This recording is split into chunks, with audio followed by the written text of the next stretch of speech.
ಪ್ರತಿಯೊಬ್ಬರಿಗೂ ಎಂ ಹಿರೇಮಠ ಮಾಡುವ ನಮಸ್ಕಾರ, ಶುಭೋದಯ.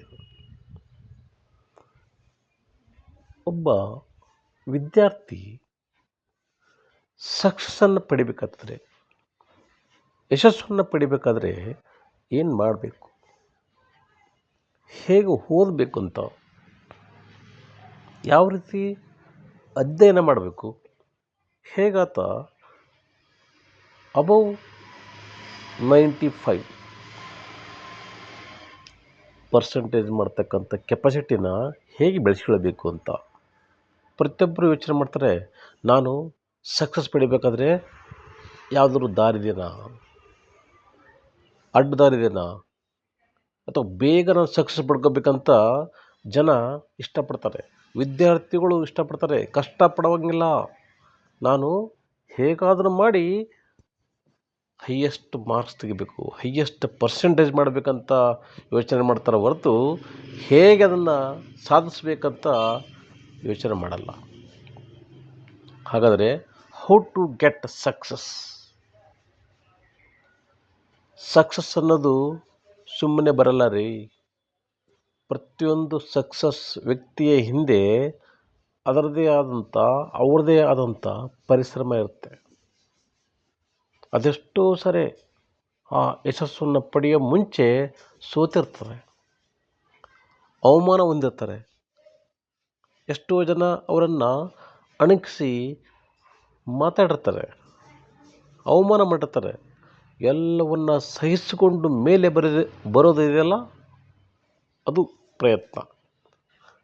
ಪ್ರಯತ್ನ ಪಟ್ಟರೆ ಯಾವುದೂ ಅಸಾಧ್ಯ ಅಲ್ಲ. No pain no gain.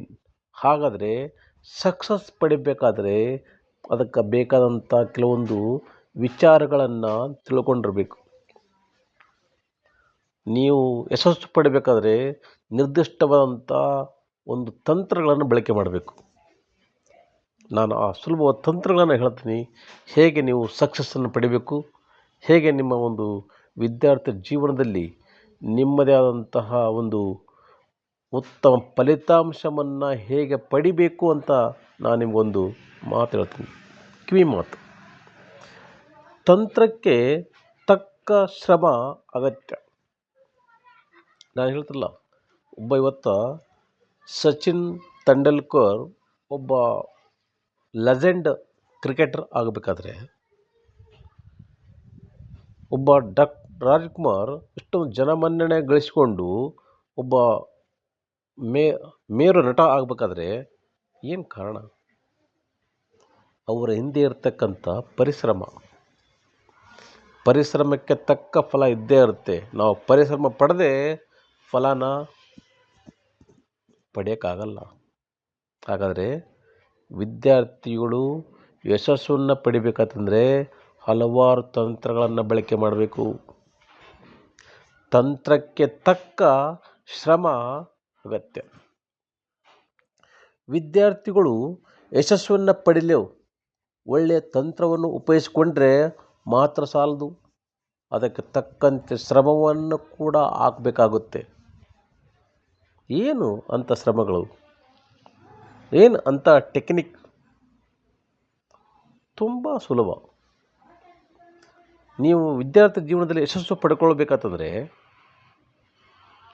ನೀವು ಒಂದು ಯಾವುದೇ ಎಕ್ಸಾಮ್ ಇರಲಿ, ಅದು 10ನೇ ತರಗತಿ ಎಕ್ಸಾಮ್ ಇರಲಿ, PUC ಇರಲಿ, ಮೊದಲು ನೀವು ಮಾಡ್ತಕ್ಕಂಥದ್ದು ಹಳೆಯ ಪ್ರಶ್ನೆ ಪತ್ರಿಕೆಗಳನ್ನು ಮೊದಲು ಸಾಲ್ವ್ ಮಾಡಬೇಕು, ಬಿಡಿಸ್ಬೇಕು.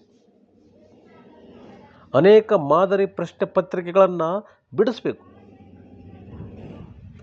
ಬಿಡಿಸೋದಷ್ಟೇ ಅಲ್ಲ, ಪ್ರತಿಯೊಂದು ಆನ್ಸರ್ಗಳನ್ನು ರೈಟಿಂಗ್ನಿಂದ ಪ್ರಾಕ್ಟೀಸ್ ಮಾಡಬೇಕು. Practice makes the man perfect.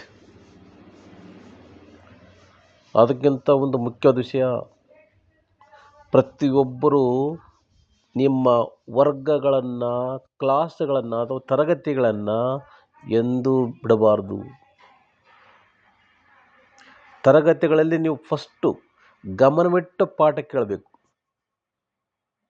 ತರಗತಿಗಳಲ್ಲಿ ಗಮನವಿಟ್ಟು ಯಾರು ಪಾಠ ಕೇಳ್ತಾರೆ ಅವರು ಎಂದೂ ಜೀವನದಲ್ಲಿ ಫೇಲ್ ಆಗಲಿಕ್ಕೆ ಚಾನ್ಸೇ ಇಲ್ಲ. ಓದಿದ್ದನ್ನು ಬರೆದಿಡುವುದು, ಬರೆದಿಡೋದಷ್ಟೇ ಮುಖ್ಯ ಅಲ್ಲ, ಏನು ನೀವು ಬರೆದಿಟ್ಟಿರ್ತೀರಾ, ಏನು ಓದಿರ್ತೀರಾ ಅದನ್ನು ನೀವು ಪುನರ್ಮನನ ಮಾಡಬೇಕು. ನೀವು ಪುನರ್ಮನನವನ್ನು ಮಾಡಿಕೊಳ್ಳೋದನ್ನು ಏನಾದರೂ ಬಿಟ್ಟರೆ ನೀವು ಅಧ್ಯಯನ ಮಾಡಿದ್ದೆಲ್ಲ ವ್ಯರ್ಥ. ನೀವು ಫಸ್ಟು ಯಾವುದೇ ವಿಷಯವನ್ನು ಮತ್ತೆ ಮತ್ತೆ ಓದಬೇಕು. ಪುನರ್ಮನನ ಮಾಡಿಕೊಳ್ಳೋದು ಸೇರಿ ಹಲವಾರು ತಂತ್ರಗಳನ್ನು ಬಳಸಿಕೊಳ್ಳೋದೇ ಆದರೆ ಯಶಸ್ಸು ನಿಮ್ಮದೇ. ಆದರೆ ಇದರ ಜೊತೆಗೆ ಓದುವ ವಿಷಯದ ಮೇಲೆ ಸರಿಯಾಗಿ ಗಮನ ಹರಿಸಬೇಕು. ನಾವು ಯಾಕೆ ಮರಿತಾ ಇದ್ದೀವಿ, ನಮಗೆ ಯಾಕೆ ಜ್ಞಾಪಕಶಕ್ತಿ ಇಲ್ಲ, ನಾನೆಷ್ಟು ಓದ್ತಾ ಇದ್ದರೂ ಕೂಡ ಎಲ್ಲವೂ ಮರೆತು ಹೋಗಿಬಿಡುತ್ತೆ. ಅಸಾಧ್ಯ. ಪ್ರತಿಯೊಬ್ಬನಿಗೂ 100% ಜ್ಞಾಪಕ ಶಕ್ತಿ ಇರುತ್ತೆ. ಆದರೆ ಅದನ್ನು ಬಳಸ್ಕೊಳ್ಳೋದೇ ಇರೋದು ಅದು ಅವ್ರ ಮೇಲೆ ಡಿಪೆಂಡ್ ಇರುತ್ತೆ. ಆದರೆ ಇದ್ರ ಜೊತೆಗೆ ಓದುವ ವಿಷಯದ ಮೇಲೆ ಸರಿಯಾಗಿ ಗಮನ ಹರಿಸೋದು ಜೊತೆಗೆ ಎಲ್ಲಕ್ಕಿಂತ ಮುಖ್ಯವಾಗಿ ಬೆಳಗ್ಗೆ ಬೇಗ ಎದ್ದು ಓದುವುದು ಅತಿ ಮುಖ್ಯ. ಪ್ರಾತಃ ಕಾಲದಲ್ಲಿ ಬೆಳಗ್ಗೆ 4 ಗಂಟೆಯಿಂದ ನಮ್ಮ ಒಂದು ಜ್ಞಾಪಕ ಶಕ್ತಿ 100% ಇರುತ್ತೆ. ಪ್ರಶಾಂತ ವಾತಾವರಣ, ನಿಶಬ್ದ ವಾತಾವರಣ, ನೀವು ಏನೇ ಓದಿ ಆ ಹೊತ್ತಿನಲ್ಲಿ ನಿಮ್ಮ ಜ್ಞಾಪಕ ಶಕ್ತಿ ಅದನ್ನು ಹಿಡಿದಿಟ್ಕೊಳ್ಳುತ್ತೆ. ನೀವು ಯಶಸ್ಸು ಪಡ್ಕೋಬೇಕಾದ್ರೆ ಫಸ್ಟ್ ಕೆಲವೊಂದುಗಳನ್ನು ನೀವು ತ್ಯಾಗ ಮಾಡಬೇಕಾಗತ್ತೆ. ಮೊಬೈಲು ದೂರ ಇಡಿ, ಟಿ ವಿಗಳಿಂದ ಆದಷ್ಟು ದೂರ ಇರಿ. ನಾವು ಇವತ್ತು ಸೋಷಿಯಲ್ ಮೀಡಿಯಾಗಳನ್ನು ನೋಡ್ತಾ ಇದ್ದ ನಮ್ಮ ಅಮೂಲ್ಯ ಸಮಯವನ್ನೇ ನಾವು ವ್ಯರ್ಥ ಮಾಡಿಬಿಡ್ತೀವಿ. ಕೊನೆಗೆ ಪರೀಕ್ಷಾ ಸಮೀಪ ಬಂದಾಗ ಓದಲಿಕ್ಕೆ ಪ್ರಾರಂಭ ಮಾಡ್ತೀವಿ. ಭಯದಲ್ಲಿ ಎಲ್ಲ ಮರ್ತೋಗ್ಬಿಡುತ್ತೆ. ನಮ್ಮ ಮರುವಿಗೆ ಮುಖ್ಯ ಕಾರಣ ಭಯ, ಟೆನ್ಷನ್. ಯಾರು ಭಯಮುಕ್ತವಾಗಿರ್ತಾರೆ, ಫ್ರೀಯಾಗಿ ಓದ್ತಾ ಇರ್ತಾರೆ, ಅವ್ರಿಗೆ ಮೆಮೊರಿ ಅಥವಾ ಜ್ಞಾಪಕ ಶಕ್ತಿ ಹೆಚ್ಚಾಗಿರುತ್ತೆ. ಮುಖ್ಯವಾಗಿ ನಾವು ಆತಂಕಕ್ಕೆ ಒಳಗಾಗ್ತೀವಿ. ನಾವೆಂದು ಆತಂಕಕ್ಕೆ ಒಳಗಾಗದಂತೆ ನಮ್ಮನ್ನು ನಾವೇ ನಿಯಂತ್ರಣದಲ್ಲಿ ಇಟ್ಟುಕೊಳ್ಳೋದು ಅತಿ ಮುಖ್ಯ. ಇನ್ನೊಂದು ನಿಮ್ಮ ವಿಚಾರ ಹೇಳ್ತೀನಿ, ಎಷ್ಟೋ ಜನ ಹಾಳಾಗೋದು ಫ್ರೆಂಡ್ಶಿಪ್ನಿಂದ, ಗೆಳೆತನದಿಂದ. ಅದಕ್ಕೆ ಹೇಳ್ತಾರೆ, ಗುಣ ನೋಡಿ ಗೆಳೆತನ ಮಾಡು. ಹೊರಗಡೆ ಅಥವಾ ಮಿತ್ರರ ಜೊತೆ ಸುತ್ತಾಟ ಕಡಿಮೆ ಮಾಡೋದು ಅತಿ ಮುಖ್ಯ. ನಮ್ಮನ್ನು ಹಾಳು ಮಾಡೋದೇ ಕೆಲವು ಫ್ರೆಂಡ್ಸ್. ಅಂದರೆ ಎಲ್ಲ ಥರ ಇರ್ತಾರೆ. ಒಳ್ಳೆ ಫ್ರೆಂಡ್ಸ್ ಇರ್ತಾರೆ, ನಮ್ಮನ್ನು ಹಾಳು ಮಾಡ್ತಕ್ಕಂಥ ಫ್ರೆಂಡ್ಸ್ ಕೂಡ ಇರ್ತಾರೆ. ನಾವು ಎಂಥವ್ರನ್ನ ಆಯ್ಕೆ ಮಾಡ್ಕೊಳ್ಬೇಕು ಅನ್ನೋದನ್ನು ನಮಗೆ ಬಿಟ್ಟಿದ್ದು. ನಾಳೆ ಪ್ಲ್ಯಾನು ಹಿಂದೆ ಮಾಡಿಟ್ಕೊಳ್ಬೇಕು. ನಾಳೆ ಓದೋಣ, ನಾಡ್ದು ಓದೋಣ, ನೋಡೋಣ ಮುಂದೆ. ಯಾರು ಮುಂದಕ್ಕೆ ಆಗ್ತಾ ಹೋಗ್ತಾರೆ ಅದು ಅವರಿಗೆ ಮುಂದೆ ಕಷ್ಟ. ಅದಕ್ಕೆ ನಾನೇನು ಹೇಳ್ತೀನಿ, ನಾಳೆಯ ಪ್ಲ್ಯಾನು ಹಿಂದೆ ಮಾಡಿಟ್ಕೊಳ್ಬೇಕು. ಯಾವಾಗಲೂ ಆ್ಯಕ್ಟಿವ್ ಆಗಿರಬೇಕು, ಯಾವಾಗಲೂ ಕ್ರಿಯಾಶೀಲರಾಗುವುದು. ಹೀಗೆ ಹಲವಾರು ಅಂಶಗಳಿಗೆ ಶ್ರಮ ಹಾಕುವುದರ ಮೂಲಕ ಗುರಿಯನ್ನು ತಲುಪಬಹುದಾಗಿದೆ. ತಂತ್ರಕ್ಕೆ ತಕ್ಕ ಶ್ರಮ ಹಾಕಿದಾಗ ಒಳ್ಳೆಯ ಅಂಕ ಗಳಿಸಲಿಕ್ಕೆ ಸಾಧ್ಯ ಆಗುತ್ತೆ. ಇಲ್ಲದೇ ಇದ್ದರೆ ಯಶಸ್ಸು ನಿಮ್ಮ ಹತ್ತಿರನೂ ಸುಳಿಯಲ್ಲ. ಪ್ರತಿಯೊಂದಕ್ಕೂ ಒಂದು ಪ್ಲ್ಯಾನ್. ಓದಬೇಕಾದ್ರೂ ಕೂಡ ಒಂದು ಟೈಮ್ ಟೇಬಲ್ ಇರಬೇಕು. ಯಾರು ಒಂದು ಪ್ರತಿಯೊಂದಕ್ಕೂ ಶ್ರಮವನ್ನು ಹಾಕ್ತಾರೆ ಅದಕ್ಕೆ ತಕ್ಕ ಪ್ರತಿಫಲ ಸಿಕ್ಕೇ ಸಿಗುತ್ತೆ.